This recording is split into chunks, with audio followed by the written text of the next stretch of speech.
Who is this guy? You know what? I started YouTube like a month and a half ago. And if you look back at my videos, you can see how absolutely overwhelmingly grateful I was just to have like one person commenting. Even on the next video, I was like, I got my first real commenter. Thank you so much. It's amazing. I was so grateful to reach 200 subscribers like a month ago. And I am so overwhelmingly grateful. My only goal has been to get 1,000 viewers. And I can't believe it's been absolutely amazing. First of all, thank you for everything that's happened since then. It's been absolutely amazing. This bit's not going to be pretty because this bit doesn't fit me properly. But since then, I've had thousands of people comment. Thousands of people ask me the same thing over and over again. React to the Fat Electrician. React to the Fat...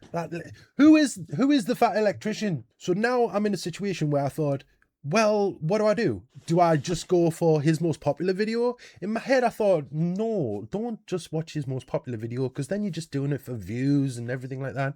So I looked through all the titles and I looked for something that I thought, that's actually something I want to watch. I'm going to be judging two things in this video. Well, I'm not going to be judging anything. There's only one person can judge you. But I'm going to be reacting to two things in this video. And it's going to be the content and also him as a person in general. Because I want to know why does everyone love this guy so much? All right, so here we go. We're going to check it out. Thank you so much for all of the recommendations. I'm extremely grateful. Like this journey, this past month and a half that I've been on YouTube has done my... how do I say this? Emotional well-being, my mental health. It's done me absolute wonders. I got a smile on my face. Hey, I've been to work this morning and I'm still smiling right now. Like, you know what I mean?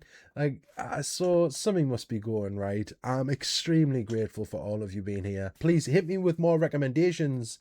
But now, let's concentrate on this guy. Ah yes, that time that pirates kept messing with American ships, so George Washington founded the United States Navy to do something about it. He did? The United States Navy was founded for the sole reason of hunting pirates. I did not know that, but that sounds really badass. Today we're talking about the Barbary Wars. Right, real quick before we continue with this video, I want to have a look. I want to have a look at his room. It's got a giant safe in the back there. I'm guessing that's like some sort of gun safe or something, right?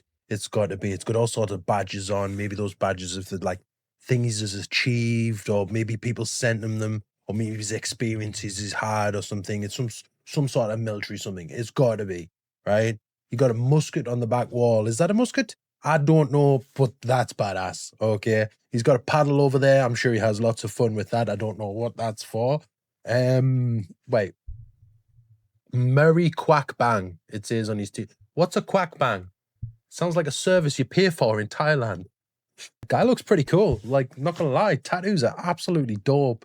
And he already seems pretty chill. Ladies and gentlemen, it is pretty much an ongoing internet joke that you do not mess with America's boats, you know, because of Operation Praying Mantis, that time that America decided they were going to sink half of Iran's navy in like 8 hours. And Vietnam, and World War II, and World War I, and the Spanish-American War, and the War of 1812. I guess if you're not picking up what I'm putting down, I'm trying to tell you, this is the origin story of why you don't mess with America's boats. But first, a word from our sponsor, because this video is brought to you by my favorite underwear company, Sheath. Okay, so because we're reacting to his video, I'm not going to skip his ad because this is how he makes his money. So, like, I'm going to leave this in here just out of respect. Wait, hold on. I'm supposed to read a script for this one. Here's how to do a perfect ad read for our company. Let's take a quick second to thank our favorite sponsor for today's show, which is Sheath Underwear. Sheath makes the most comfortable boxer briefs ever worn, and Clarence's parents have a real good marriage. This shit's fucking lame. Okay, look, here's the deal. Whether you're talking to a veteran, a construction worker, or your dad, they're all going to tell you that there's one universal truth to life, and that truth is that cargo pockets are fucking awesome. Goddamn right. If you think cargo shorts are cool, wait till you try cargo underwear, except the cargo pocket is made with balls not being stuck to your thigh technology. And I know what you're thinking, but chubby electron guy, what if I try them out and I don't like it? Cool, just wear them like normal underwear and then you have a bonus cargo pocket. Nobody in the history of mankind has ever been like, damn it, I have too many available cargo pockets. It's never happened. He's right. Cargo shorts are not even cute at all. First of all, cargo shorts are awesome. They always have been. Second of all, you know what you and this cargo pocket have in common? You don't feel either of us?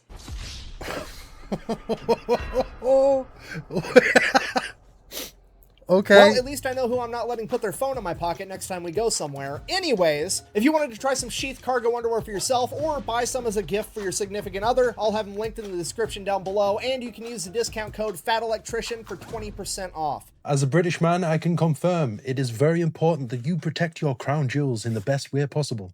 Back to the video. All right, here's the deal. For 3 centuries, pirates from the Barbary states of Morocco, Algiers, Tunis, and Tripoli would raid merchant vessels in the Mediterranean, steal all the goods, and imprison and turn all of the crew members into slaves. Steal everything from a country and turn people into slaves? What a horrible history that country must have. So why was this allowed to go on for over 300 years? Well, the only navies powerful enough to stop these pirates at the time were the Spanish, the French, and the British. And they all came to the same conclusion that it would be cheaper to pay off the pirates, giving them a yearly tribute to not raid their ships rather than go to war with them. So now those 3 empires aren't getting their ships raided, which is fine. That's a good thing, I guess. But here's the catch with it that they may or may not have known at the time, but they definitely figured out somewhere along the way. Now the pirates are only raiding all the smaller nations. Okay, it's like Walmart, Target, and Amazon getting together, encouraging shoplifting, knowing that they can shoulder the financial burden, but it puts all the other mom and pop stores out of business, and they become the only ones selling goods. Except instead of retail stores, we're talking about entire nations. I know he's just making a reference here, but there is nothing more important than a mom and pop store. Like, that's the kind of business that you pass down through your family for generations. This goes on for literally hundreds of years, but America is still part of the British Empire, so they fall under their umbrella of protection, so it's never an issue. That is until the American Revolution started on April 19, 1775, with the shot heard around the world, the Battle of Lexington and Concord, and the famous story of a 78-year-old veteran going out into his front yard and shooting 3 redcoats as they retreated back to Boston, sending the message for all of America that the British Empire should get off of our lawn. I'm going to speak on behalf of my country right now. I'll take 2 orders of whatever it is you've just said, also with a side of the British Empire getting off my lawn as well. Thank you. Fast forward 1783, America wins the Revolutionary War, officially becoming its own country, and all of America's merchant vessels start flying the old red, white, and blue. And pretty much immediately, 1784, one of America's merchant vessels is captured by Barbary pirates from the country of Morocco. As an act of good faith for a new nation, Spain actually pays off the pirates, gets the American vessel and all of its crew back, returns it to America, and then advises the American government, hey, you guys should start paying these guys off too. That's what all the big nations are doing. At which point, America's minister to France, a guy by the name of Thomas Jefferson, chimes in and he's like, no, absolutely not. I'm gonna go talk to him. Now, obviously I'm paraphrasing here, but basically Thomas Jefferson rolls up and he's like, hey, don't ever fuck with my boats ever again or else. At which point the Sultan of Morocco is like, I'm sorry, who are you? I'm Thomas Jefferson, one of the founding fathers of America. You know, we just kicked the British out of our entire country. We're our own thing now. I'm sorry, you fucking pilgrims did what now? We beat the British in war and now we are our own country. You mean to tell me that a bunch of colonial farmers with muskets went toe-to-toe with the largest military on the planet that is so good at war that they can literally wear high-vis red coats the entire time and still win, and you beat them? Yeah, that's exactly what I'm telling you.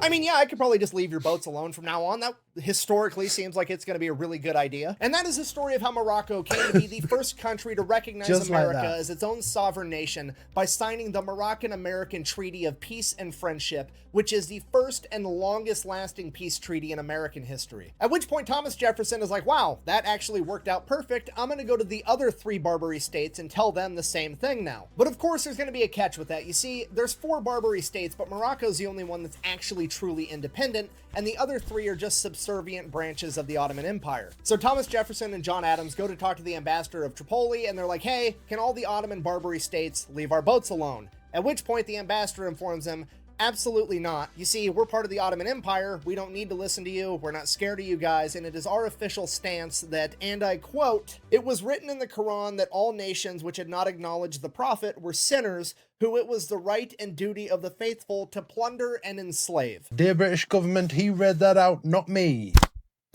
Don't knock at my door for posting this. Thank you. He's American. He can say that. You know, unless they give us money, of course. Everything's got a price, apparently. So Thomas Jefferson is like, well, okay, we're going to war then. And that's when John Adams is like, whoa, whoa, whoa, calm down. Let's just pay the tribute. so that our ships can be fine. We already disbanded the Continental Navy after winning the Revolutionary War. We don't have a navy to fight these guys. We just have to give them the money. So that's what happened. For the next 8 to 10 years, America would pay tribute every year to these 3 remaining Barbary states, and every year they wanted more and more money, and eventually even that wasn't enough because Algiers began attacking American vessels anyways. Okay, if you're not picking up what I'm putting down, I'm trying to tell you that for the first time in American history, somebody has fucked with one of America's boats and they're not immediately sorry about it. Yet. The president at the time, George Washington, goes to Congress and pretty much tells them what's going to happen because at this point in time, George Washington is basically the king of America. Nobody actually knows if he's going to step down from presidency or not. So he's like, hey, guess what? You guys are going to pass the Naval Act of 1794, establishing the United States Navy. And at the very top of that document, it very clearly states that the purpose we are building the United States Navy is so that we can combat Algerine corsairs, which is just a fancy word for state-funded pirates. Yes, I'm telling you that the founding document of the most powerful navy the world has ever seen at the top specifically states the sole reason for their creation is to hunt down and destroy pirates that had the audacity to fuck with one of America's ships. We've officially entered the find out portion of the story. Okay, so this guy's actually quite funny, but like the way he articulates himself and the way he expresses things and the speed that he talks with the confidence is really impressive. Like for a YouTuber, like I know I'm new to this. I'm nowhere near this guy's level. Like he knows what he's doing. But for videos like this, I think 90% of the work that he's doing is the research outside of the video. Like he must have put so much work into this before even starting to make a video.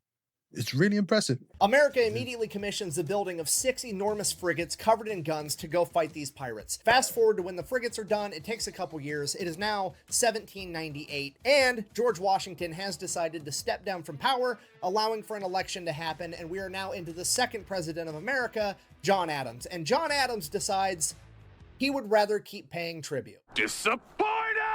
America just created the Navy, spent $1 million creating all these frigates, and now John Adams isn't going to use them for their intended purpose. Obviously, a lot of people are upset, including his own vice president, Thomas Jefferson. So Thomas Jefferson, the vice president at the time, immediately begins campaigning to run against the sitting president in the next election. And one of his biggest platforms is that he is going to go fight these pirates rather than pay them tribute. And his slogan for this is, and I quote, "Millions in defense before a cent in tribute." Millions in defense before a cent in tribute. That's kind of like the beginnings of like America will not negotiate with terrorists. Like you guys literally spend billions right now. I mean, what about the F-16 pilot recently? No Man Left Behind. You must have spent hundreds of billions just to go and get him back. Or look at all the SEAL Team 6 missions and stuff like that, where you literally just like, nah, we're going in, we're getting them out. That is an amazing mentality. Okay, like I'm reminded of the Jessica Buchanan situation when the Dutch guy, I believe, he said that the best thing that ever happened to him was that he was captured with an American. Like, and obviously this is the beginnings of that mentality right there. This is where it comes from. It's pretty cool. Okay, just so we're clear, Thomas Jefferson's platform for running for president is I'm going to spend millions of dollars in defense, which might as well be hundreds of billions of dollars at that point, because America no longer negotiates with terrorists. I totally called it.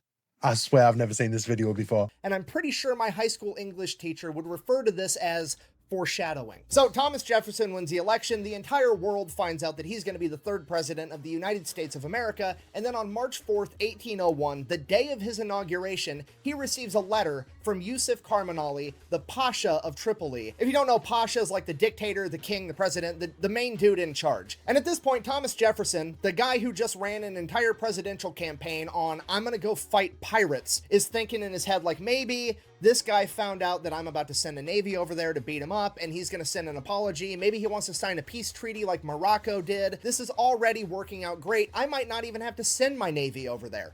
He opens the letter, and Pasha Yusuf Karmanali has decided that he is going to poke the Pilgrim King because he is now demanding that because of the new administration, the United States owes him an extra $225,000 in tribute. And Thomas Jefferson is pissed. You're trying to get crazy with us. Don't you know I'm local?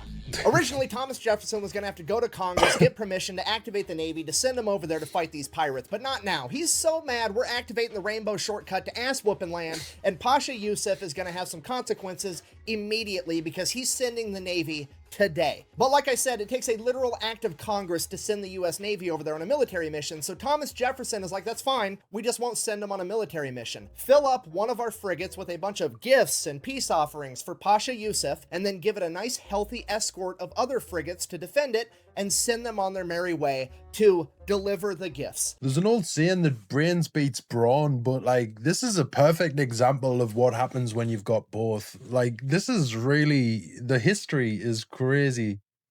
This, and plus I'm just gonna say it again, this guy's an excellent storyteller. Right after he gives the commander of the United States Navy the standing order that he is also to defend any American citizen or ship from any potential aggression.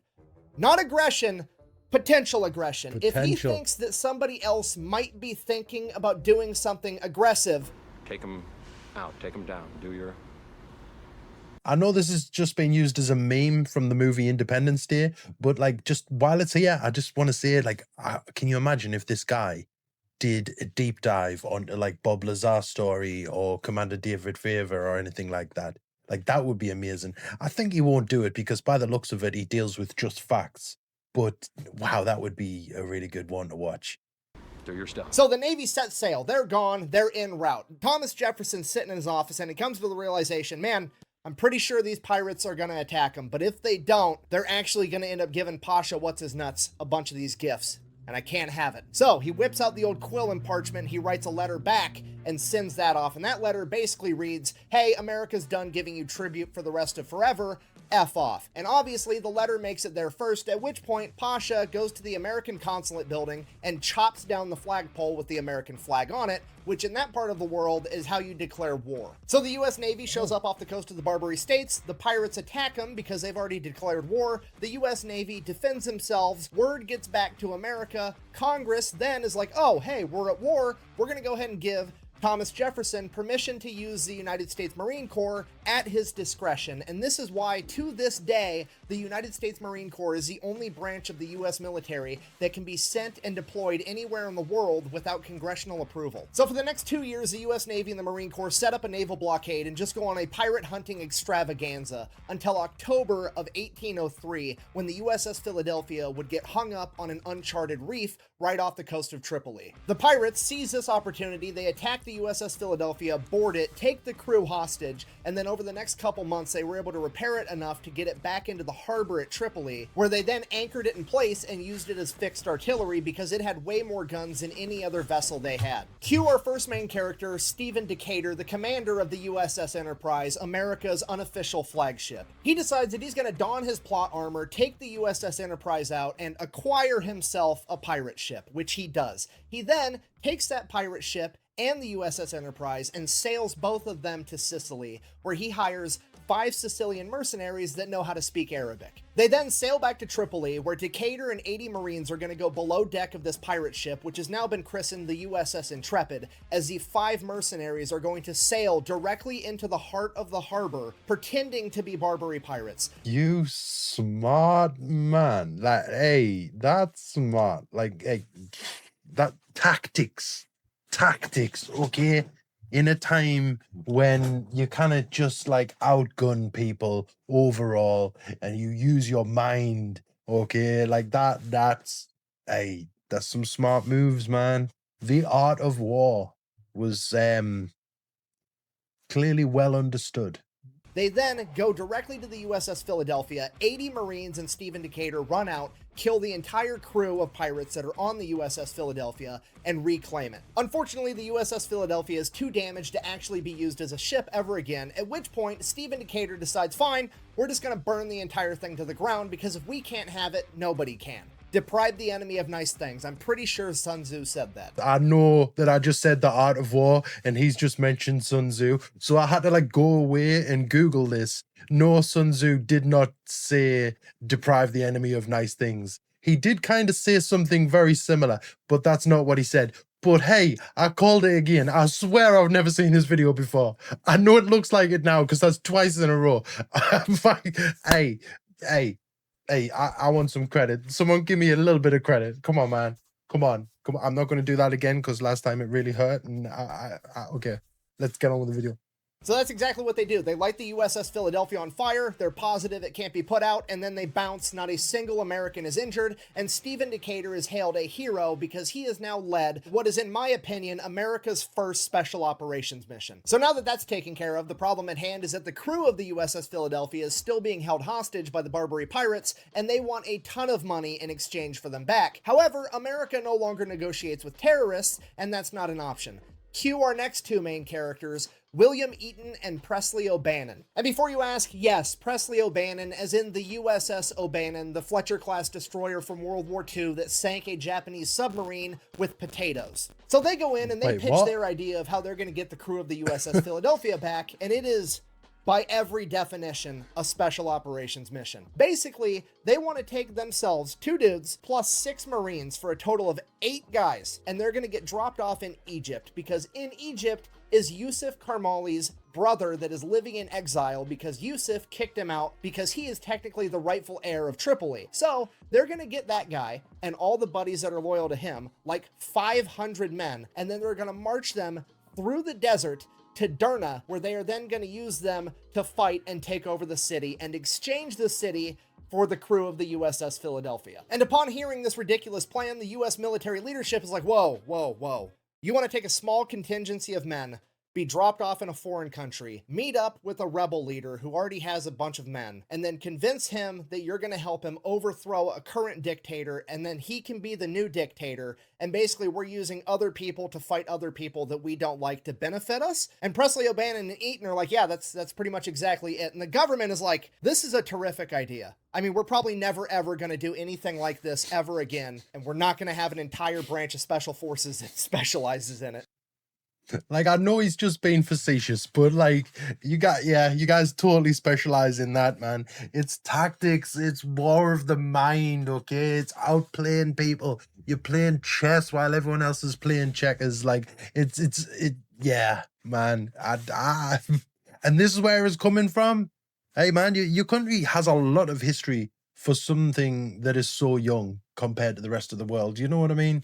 And it's very inspirational just to see even little things like this. I'm not sure if what he just said I'm supposed to say is inspirational. Maybe that is bad timing, but you know what I mean.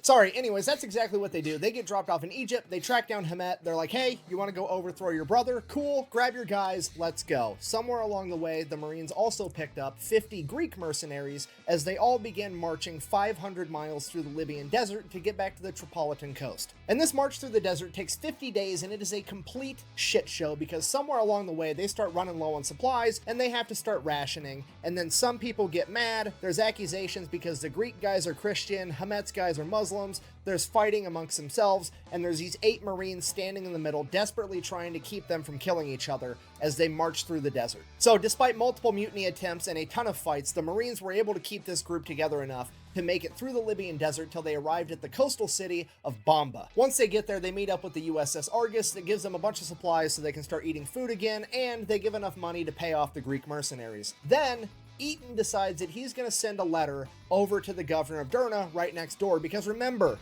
we can't attack unless they're potentially aggressive. Okay, so he sends a letter and is basically like, hey, I'm going to march my army through the middle of your town to go kill your boss on my way to Tripoli. Can I have some safe passage and maybe some food? The governor of Durna sends a letter back that says, my head or yours, which sounds potentially aggressive enough. No, I'm not no psychic, and even if I was, it wouldn't make a difference because this is in the past. But it really sounds like you wanted them to be potentially aggressive. So they begin making the plan for the ground attack. Hamet and his men are going to take the governor's palace, and the Marines and the Greek mercenaries are going to take out the harbor fortress. But to do that, they're going to need a cannon from the USS Argus, so they're going to meet up with it, go get this cannon, and prepare for their attack. Cut back to Stephen Decatur. While all this has been happening, there's still been a naval battle in the Mediterranean the entire time, and Stephen Decatur is on an absolute rampage, because after he captured his first pirate ship, he would receive word that his brother, James Decatur, had been mortally wounded by one of the pirate ship's captains, who was pretending to surrender before shooting his younger brother. Upon hearing this, Decatur immediately gives command of the new captured vessel to one of his men, leaves a couple guys with him, and takes off to track down this pirate ship that just killed his brother. So they chase down this pirate ship, they pull up right next to it, and before the crew has time to do any boarding procedures, you know, like break out the planks, tie some ropes to the other ship, all that stuff you see in the movies, nah, Stephen Decatur jumps into the enemy ship and starts killing pirates immediately. 9 Marines, seeing that happen, are like, oh shit, we're doing this. So they jump onto the pirate ship too and start throwing down, at which point the pirate ship veers off and breaks away from Decatur's ship. It is now 9 Marines and Stephen Decatur versus over 30 pirates on this vessel, and 30 is not going to be enough. Stephen Decatur kills multiple pirates, including the captain that had slain his brother, officially avenging his brother's death, capturing that vessel as well. Yo, there is no wonder that America always seems to live life like it's a movie. Like, when you look at your history and things like this, like, that's got to be one of the most badass stories. The most badass stories. You got to go full send, all in. That's it. No wonder that you guys, like, honor the brave. You know what I mean? That you literally call it home of the brave. Like, and I can see where it comes from. But he is still absolutely furious that his brother died, and he continues to go on a rampage, capturing another pirate ship and destroying 3 more over the coming weeks. 3 more? This guy, if he was in Call of Duty, he's in the skill-based matchmaking lobby of a lifetime. Like, his KD's got to be through the roof. Cut back to the men on the ground. Eaton and O'Bannon have been getting their battle plan ready this entire time. They just had their men go get a cannon off the USS Argus because they really need this cannon if they're going to be able to pull off this mission. So they're ready to attack. The U.S. Navy gets into formation, and they are going to bombard the entire city of Durna while they launch this attack. Despite that, there's over 2,000 men loyal to Pasha Yusuf that are going to defend it, and they are heavily outnumbered. So Navy starts bombarding the shore. Hamet and his men take off to go attack the governor's palace, and Eaton, O'Bannon, the Marines, and the Greek mercenaries begin launching their attack on the harbor fortress. They open up with the initial cannon fire, which is going to be vital to be able to break through the enemy lines and establish their foothold. They fire the cannon. As they go to reload and fire it again, they realize that they had accidentally forgot to take the ramrod out of the cannon and shot that at the enemy too. Now the cannon's completely out, and they're kind of like, oh shit, what do we do? What do we do? And Presley O'Bannon just charges into battle as the other Marines follow behind him and the Greek mercenaries behind them. They attack so quickly and so violently that they're able to overrun the entire enemy fortress before anybody really knows what's going on. And Presley O'Bannon becomes the first American ever to raise the Star-Spangled Banner over a foreign battlefield. Imagine being able to say that you're a descendant of the first ever person to raise the Star-Spangled Banner on a foreign battlefield. But also, again, they all went all in. As soon as one person shows some sort of bravery, it inspires other people, and they're all in full send as well. Because if your heart's in it, then you're all in it. Like, this is amazing, man, what they're doing. They literally created history. Like, actually, I don't think that they knew that that's what they were doing at the time, but they did. And it's all in the heart, man.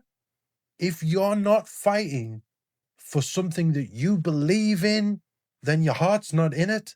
And these people, their heart's in it. Even back then, from the early days, they fought for something that they loved. They won it, and they would not let it go, and they were not going to let it be tainted throughout the world. This is inspirational. This battle, the taking of the Tripolitan coastal city of Durna, is enshrined in Marine Corps history in the Marine Corps hymn with the line, "From the halls of Montezuma to the shores of Tripoli." And it is also where the Marine Corps would get their first nickname ever, because the 7 Marines present for this battle fought so hard and so violently that they simply became known as the Leathernecks, referring to the leather collar that they wore around their neck to protect it from slashes from pirate swords. Ah, so that's where goth girls get it from. Nice. So Yusuf's men end up getting beaten back and are forced to retreat to Tripoli, at which point the Marines, the Greeks, and Hamet and his men all consolidate, figure out what happened. Hamet and his men were able to take over the governor's palace, and after the taking of the city of Durna, Hamet awards his very own sword to Presley O'Bannon as a gift for how valiantly he fought in battle. And this is the Mameluke sword, the same sword that is on the Marine Corps uniform today. So now Yusuf consolidates his military, sends an enormous army back to Durna to try to take it back over, and they're kind of just sitting on the outskirts of the city, waiting for the right moment to attack. Eaton and O'Bannon are writing correspondence to the US military in the chain of command like, hey, we took this entire city with like 8 Marines, give us some reinforcements, we're gonna go take Tripoli next, and then we'll just overthrow this entire country. This goes on for over a month, and they defend the city multiple times from attacks from Yusuf's men, and eventually Eaton receives a letter informing him that he is to stand down and just leave, because American diplomat Tobias Locke has struck up a deal with Yusuf Karmanali. And apparently he struck up this deal with absolutely nobody's permission, because the deal is America is going to pay Yusuf Karmanali, the pirate king, $60,000, and in exchange, we are going to receive the USS Philadelphia back, as well as a peace treaty that they are going to leave American ships alone from now on. So yeah, everybody's pretty pissed off about it, from Thomas Jefferson, Presley O'Bannon, William Eaton, Stephen Decatur. They're all furious that we are now giving $60,000 to this pirate king, as opposed to overthrowing his entire city of Tripoli, or at a minimum using the fact that they're holding Durna and use that as leverage to exchange. But whatever, the war's over, I guess. For now. So the peace treaties were signed in 1805. Now, fast forward 7 years, 1812, the War of 1812 happens. Okay, if you don't know, the War of 1812, there's more to it than this, but the reason that it started is that Great Britain wanted to have more control over the seas and trade, because America was getting too much, because America was no longer getting attacked by pirates, because we just beat them in a war now too. So, if it makes you feel any better, now England can't even stop little rubber dinghies coming over the channel. Great Britain launches another war against America. During this war, they encourage the Barbary pirates to start attacking American vessels again. And honestly, it works out pretty good for the pirates, at least for a little while, because the American Navy is too busy to worry about them because their hands are full with the British Navy. Fast forward 2 years, 8 months later, the War of 1812 ends. Now, luckily for the Barbary pirates, Thomas Jefferson is no longer president at this point. We are on to America's 4th president. Let me check my notes here. James Madison. If you don't know, James Madison is one half of what is referred to as the Forefathers dynamic duo, and the other half is his best friend of all time, Thomas Jefferson. And I don't know if you figured this out yet at this point in the story, but Thomas Jefferson hates pirates. So sitting President James Madison, being the homie that he is, looks over at now Commodore Stephen Decatur and says, "Go get him, Tiger." He then proceeds to assemble the largest U.S. naval fleet ever at this point in time and sails directly to the Barbary coast. He then immediately tracks down Algiers' flagship, the Mashuda, takes it out, captures over 400 members of its crew, and the ship itself. He then proceeds to take all of his gunboats directly to Algiers, park them in the port, and say, here's the deal. You're going to surrender, and you're never going to collect tribute from anyone ever again, or I'm going to overthrow your entire country. Obviously, they take the first option, at which point Decatur's like, okay, cool, next order of business. You're also going to pay me back for all the U.S. merchandise that you plundered during the War of 1812. And they're like, okay, here you go. They give it to him. Oh, man, what can I say about that? They're like, not only are you going to surrender, but you're also going to give us a lot of stuff.